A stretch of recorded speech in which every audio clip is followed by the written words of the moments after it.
Pour qu'un bâtiment multilogement soit entièrement prêt à l'accueil des véhicules électriques, il est nécessaire d'installer un contrôleur de charge, le câblage approprié, ainsi qu'une borne de recharge, et ce, pour chaque condo ou logement qui a accès à son propre stationnement privé.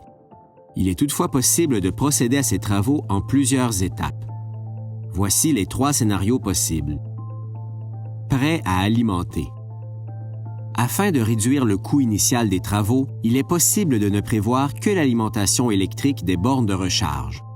Pour ce faire, le fil qui relie le compteur et le panneau électrique de chaque unité doit être intercepté pour y installer un contrôleur de charge.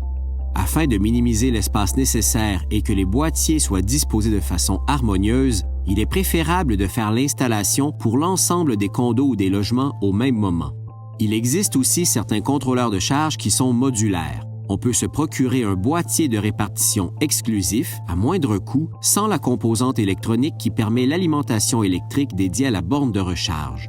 Lorsque vient le moment de recharger un véhicule électrique, il ne reste qu'à faire installer cette composante électronique selon le modèle du contrôleur de charge, ainsi que la tuyauterie, le câblage et la borne de recharge.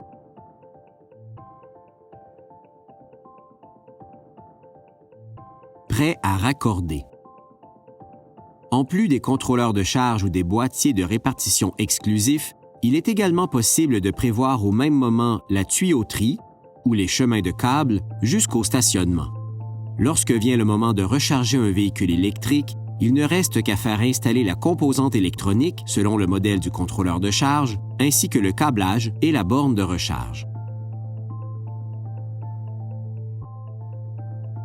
Prêt à recharger.